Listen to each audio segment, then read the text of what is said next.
Hi all, welcome to basic kitchen. ഇന്ന് വളരെ എളുപ്പത്തിൽ ഒരു പ്രിപ്പറേഷൻ കൊണ്ട് തന്നെ 2 വ്യത്യസ്തമായ ഡിഷസ് എങ്ങനെ ചെയ്തെടുക്കാം എന്ന് നോക്കാം. ഇത് 2 പാർട്ടായിട്ടാണ് ചെയ്തിട്ടുള്ളത്. ഈസി മട്ടൺ കറിയാണ് ആദ്യത്തെ പാർട്ടിൽ കൊടുത്തിട്ടുള്ളത്. ഇനി ഇതിൻ്റെ ആദ്യ സ്റ്റെപ്പ് എങ്ങനെയാണ് ചെയ്യുന്നതെന്ന് നോക്കാം. അതിനായി ഞാനിവിടെ 3 കിലോ മട്ടനാണ് എടുത്തിരിക്കുന്നത്. അതിലേക്ക് ചതച്ച് വെച്ചിരിക്കുന്ന ജിഞ്ചർ ഗാർലിക് പിന്നെ ഗ്രീൻ ചില്ലീസ് എന്നിവ ചേർത്ത് കൊടുക്കാം. ഇനി ഇതിലേക്ക് മഞ്ഞൾപ്പൊടി ചേർത്ത് കൊടുക്കാം. ഞാനിവിടെ 3 ടീസ്പൂൺ മഞ്ഞൾപ്പൊടിയാണ് ചേർത്ത് കൊടുത്തിരിക്കുന്നത്. ഇനി ഇതിലേക്ക് കുരുമുളക് പൊടി ചേർത്ത് കൊടുക്കാം. ഏകദേശം 2 ടീസ്പൂൺ കുരുമുളകാണ് ഇതിലേക്ക് ചേർത്തിരിക്കുന്നത്. ഇനി ഇതിലേക്ക് കുറച്ച് കറിവേപ്പില ചേർത്ത് കൊടുക്കാം. അടുത്തതായി 2 കപ്പ് വെള്ളം ഇതിലേക്ക് ഒഴിച്ചു കൊടുക്കാം.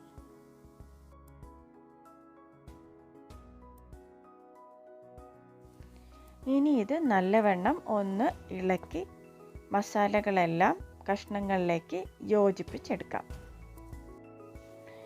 ഇതിലേക്ക് 2 ടീസ്പൂൺ ഉപ്പ് ചേർത്ത് കൊടുക്കണം. എല്ലാം കൂടി നല്ലവണ്ണം ഒന്ന് മിക്സ് ചെയ്ത് എടുക്കാം. ഇനി ഇതിൻ്റെ ലിഡ് കൊണ്ട് മൂടി 3 വിസിൽ വരുന്നത് വരെ വെയിറ്റ് ചെയ്യാം. ആദ്യത്തെ സ്റ്റെപ്പ് കഴിഞ്ഞിട്ടുണ്ട്. ഇനി അടുത്ത സ്റ്റേജിലേക്ക് പോകാം. മട്ടൺ കറി ചെയ്യുന്നതിനായി ആദ്യം ഒരു പാൻ ചൂടാക്കുക. അതിലേക്ക് കുറച്ച് കോക്കനട്ട് ഓയിൽ ഒഴിച്ചു കൊടുക്കുക. ഇനി ഇതിലേക്ക് കുറച്ച് ഏലക്ക ചേർത്ത് കൊടുക്കാം. ഇനി ഇതിലേക്ക് കുറച്ച് ഗ്രാമ്പു ചേർത്ത് കൊടുക്കാം. ഇനി ഇതിലേക്ക് കുറച്ച് പട്ട ചേർത്ത് കൊടുക്കാം. സ്പൈസസ് ചൂടായി വരുമ്പോൾ എസ്പെഷ്യലി ഗ്രാമ്പു പൊട്ടിത്തെറിക്കാൻ സാധ്യതയുണ്ട്. അതിനാൽ ഇവ ചേർക്കുമ്പോൾ ഒന്ന് ശ്രദ്ധിക്കേണ്ടതുണ്ട്. ഇനി ഇതിലേക്ക് സ്റ്റാർ അനീസ് അല്ലെങ്കിൽ തക്കോലം ചേർത്ത് കൊടുക്കാം. തക്കോലം ഉപയോഗിക്കുമ്പോൾ കറികൾക്കെല്ലാം വളരെ വ്യത്യസ്തമായ ടേസ്റ്റ് കിട്ടും. എന്നാൽ വളരെ കൂടാണ്ടിരിക്കാൻ ശ്രദ്ധിക്കേണ്ടതുണ്ട്. ഇനി ഇതിൻ്റെ ഫ്ലേവർ ഓയിലിലേക്ക് വരുന്നവരെ ഒന്ന് ഫ്രൈ ചെയ്ത് എടുക്കാം. ഇനി ഇതിലേക്ക് അരിഞ്ഞു വെച്ചിരിക്കുന്ന സവാള ചേർത്ത് കൊടുക്കാം. ഞാനിവിടെ ഏകദേശം 3 വലിയ ഓണിയൻസ് ആണ് എടുത്തിരിക്കുന്നത്.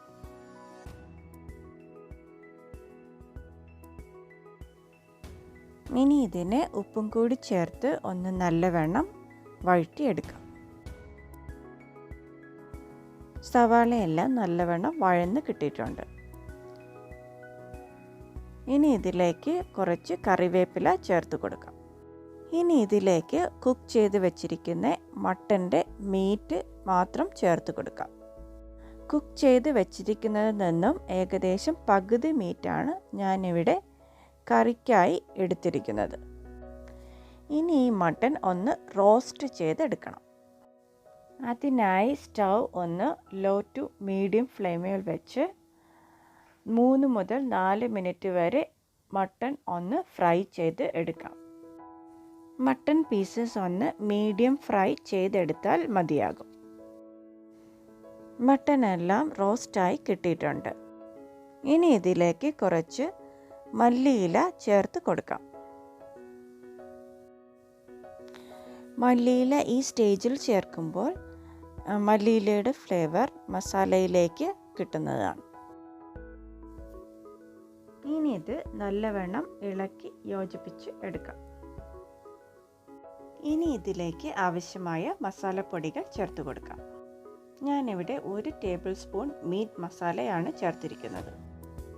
അതിനോടൊപ്പം 2 ടേബിൾ സ്പൂൺ കൊറിയാണ്ടർ പൗഡർ ചേർക്കാം. ഇനി ഇതിലേക്ക് 1 ടീസ്പൂൺ ഗരം മസാല ചേർത്ത് കൊടുക്കാം. ഇനി ഈ മസാലപ്പൊടികൾ മീറ്റുമായി ഇളക്കി യോജിപ്പിച്ചെടുക്കാം. മസാലയുടെ പച്ചമണം മാറുന്നത് വരെ ഒന്ന് ഇളക്കി കൊടുക്കാം. ഇനി ഇതിലേക്ക് 1/2 കപ്പ് വെള്ളം ഒഴിച്ചു കൊടുക്കാം. ഇനി ഇത് നല്ലവണ്ണം ഒന്ന് ഇളക്കി ഇതിലെ വെള്ളമെല്ലാം വറ്റിച്ച് എടുക്കാം. ഇനി ഇതിലേക്ക് കുക്ക് ചെയ്ത് വെച്ചിരിക്കുന്ന മട്ടൻ്റെ സ്റ്റോക്ക് ചേർത്ത് കൊടുക്കാം. ഏകദേശം പകുതിയോളം മട്ടൺ സ്റ്റോക്കാണ് ഞാനിവിടെ ഒഴിച്ചു കൊടുത്തിരിക്കുന്നത്. ഇനി ഇതിലേക്ക് 2 കപ്പ് വെള്ളം കൂടി ചേർക്കണം. ഇനി ഇതൊന്ന് നല്ലവണ്ണം ഇളക്കി കൊടുക്കാം. പാത്രം മൂടി വെച്ച് കറി ഒന്ന് നല്ലവണ്ണം തിളപ്പിച്ച് എടുക്കണം. ഏകദേശം 15 മിനിറ്റ് കഴിഞ്ഞ് ഇത് തുറന്ന് നോക്കാം. എണ്ണയെല്ലാം തെളിഞ്ഞ് കറി ഏകദേശം റെഡിയായി വന്നിട്ടുണ്ട്.